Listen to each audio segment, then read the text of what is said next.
Oh, Bill, this is Ryder here to review the Kamen Rider Geats DX Jyamato Buckle.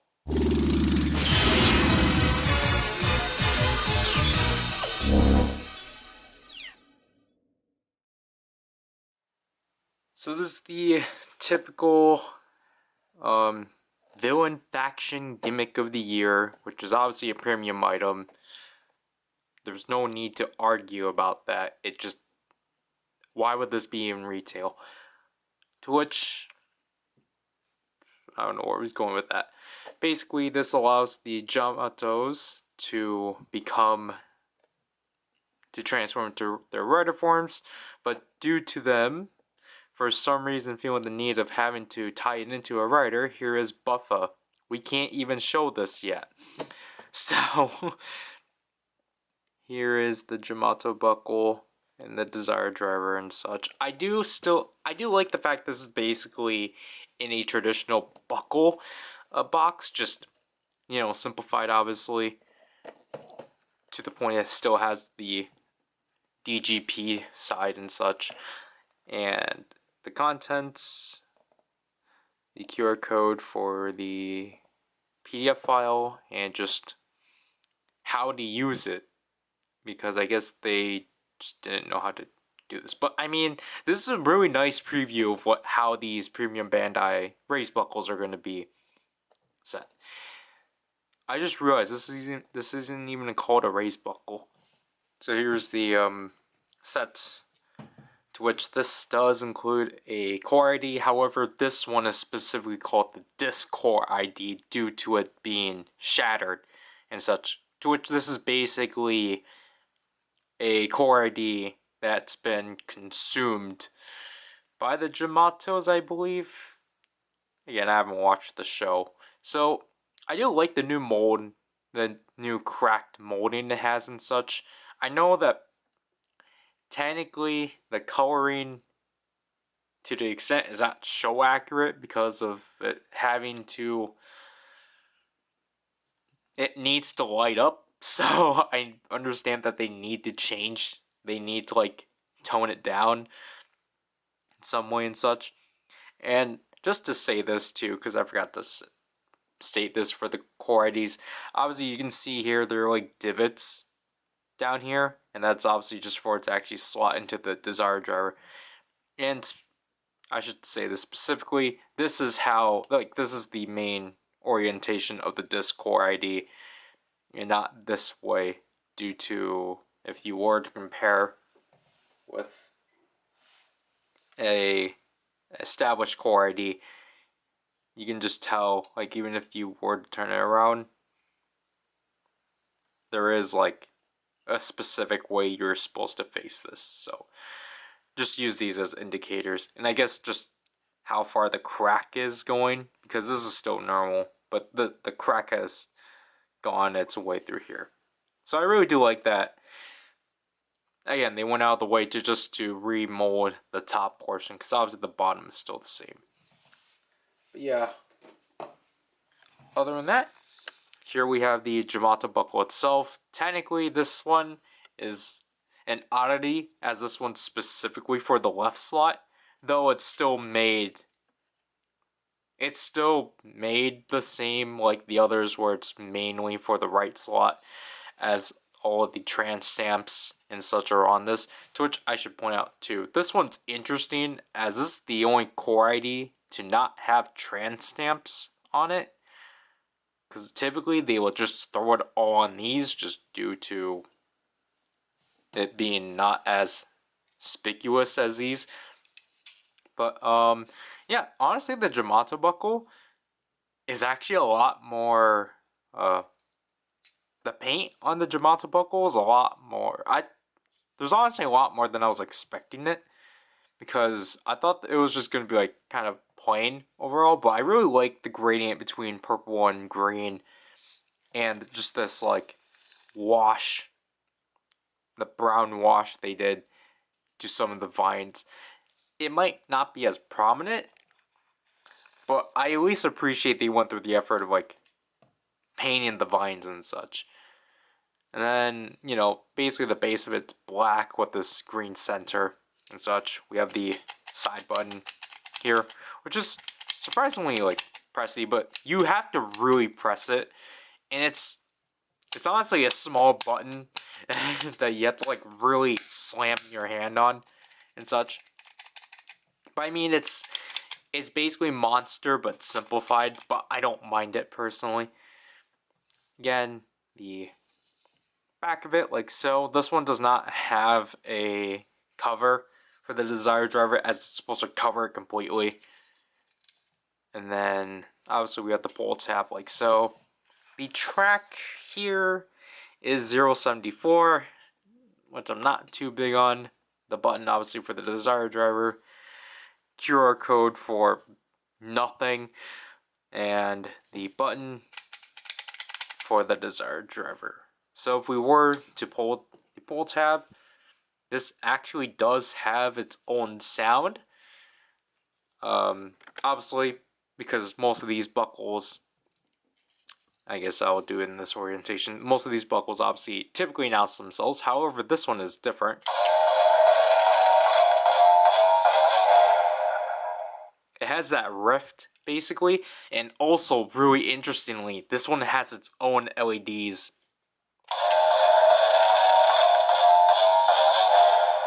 Which is honestly fascinating that it took them for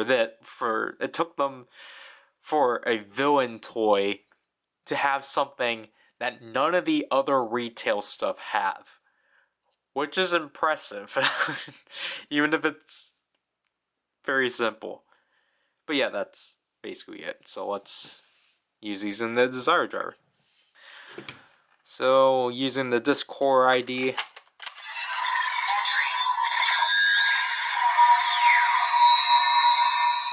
You can't really see the LED, but I mean, I think that's the whole point.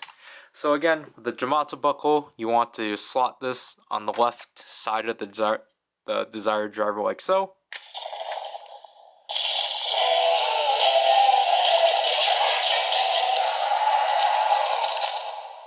To which actually immediately jumps to the transformation of the Jyamato Riders, which is pretty neat. Like, because again, it makes it unique compared to the other buckles and such.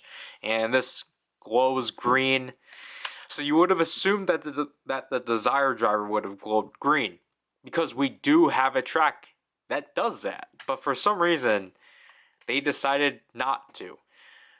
And basically because of that, because of the fact you don't activate anything in here, this basically just thinks that it's on standby because it's waiting to get activated.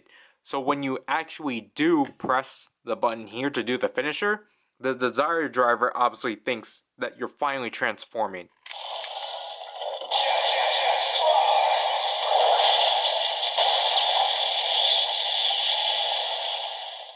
There we have the finisher, Ja Ja Ja Strike, which is pretty neat.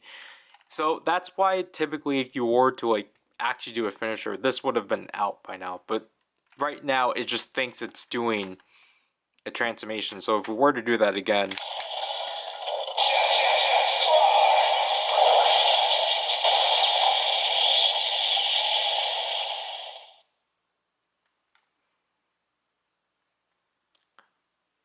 so like, yeah, obviously the LEDs are just not going to correlate and such.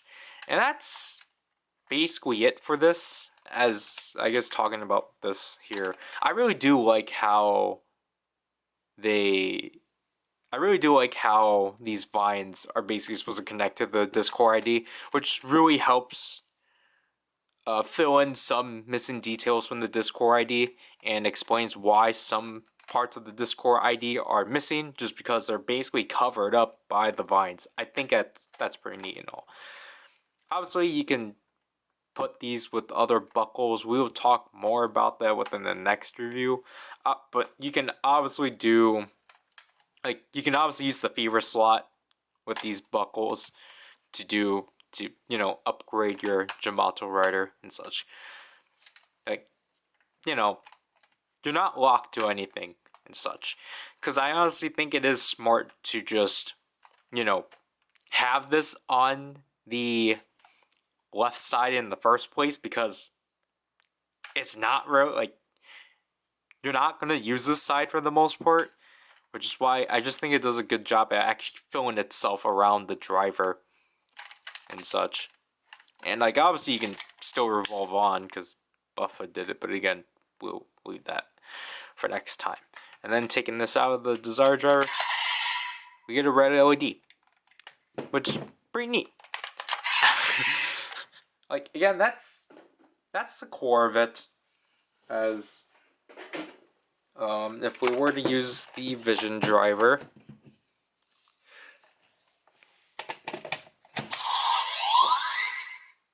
obviously it doesn't do anything. Then if we were to transform,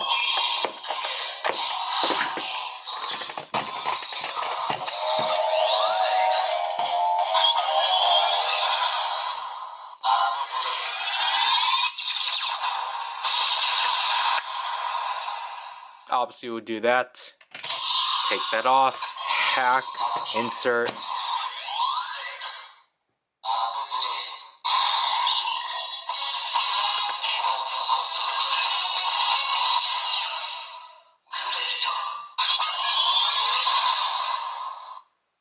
Obviously, it's just thinks this is gonna shut off, obviously, but it's just, you know, it's not gonna do anything on its own just due to the track it uses. To which, speaking of that, if we were to use the Magnum Shooter, you actually can't due to the vines. The vines actually stop it from entering. But even if we did, it would have just done the great track. So we're not really missing much from this. But yeah, other than that, despite it being very simple, like very simplistic of a set, I don't mind it. I think this is a pretty solid set overall. It's because I feel like this is in vein with like the retail sets of like, you know, Monster and Beat, because I think each of those buckles help bring out their own like unique thing about it. This does the same thing too, because this is basically just in line with those buckles. It's just that because of the fact, obviously the sounds weren't programmed into the Desire driver, of course they're going to have to incorporate it within the buckle itself.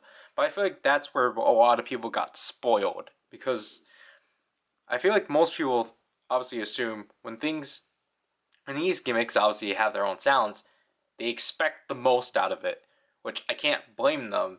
But when stuff like this gets announced very early in the show, you can't really expect much out of that. So it's just like, I just feel most people got their hopes up way too high, which is why they'll say that this toy is basically worthless. Which I'll have to disagree, because like I said before, I think this still does bring in its own uniqueness to it. But trying to track this thing down, however, is a different thing because of how popular of an item this is. This thing is very expensive in the aftermarket due to the next review. And I think people actually do like the Jyamato Riders, because this thing at best sells in the aftermarket for like $70, and that's where I have to say it's not worth it. Like, I don't mind that this doesn't do as much, because I think it does everything it needs to do. And plus, again, that you have a new core ID, so you can now pretend you can do so much as a Jyamato Rider now and such. And I just think pairing this buckle up with other buckles is pretty unique, though limited, obviously, due to the track he uses. And I guess speaking of track, my only gripe with this toy is that I don't get why they just didn't use 075. Because that track perfectly works with what they're wanting out of this. A track that only emits green. But obviously, as we covered within the Boost Mark II review, I think the reason why they eventually went with 075 or 074 is that they were fearing of the fact of if you pair this buckle up with Boost or Magnum, it's going to end up making the LEDs red. And I guess they really didn't want that limitation on them, which is why they just went all out with just forget it, just like they still wanted the like buckle that you used with this buckle. Like they still wanted that side to be what that typically is and such. But I don't know. I feel like they should have just taken that sacrifice. Or it's just me overthinking it and such, and they just really didn't really think this out. But luckily I did get this off of Toe Collectibles in their US release. Which was I want to say at least $18 cheaper than the Japanese release. I didn't really save much, but it was at least like under 50. So, because Toe Collectibles had this for 48 in full, which I think is a fine price, because I think this you're gonna have to factor in shipping and such. So I think it was fine. But for those that weren't fortunate to get a US release just due to the fact that the original Japanese releases for these, they never had waves of these. They might have had a second wave, I believe, but I don't think so when they actually introduced Buffa using this. But it's just unfortunate that if you didn't basically get the US release off of Toe Collectibles, you're basically out of luck of getting this thing new under 50. Because again, at that point, you're really gonna have to consider it, because of like, some people obviously are core collectors and they probably don't want the buckle. Some people probably do actually want the buckle and not the core. So it's basically that and such. But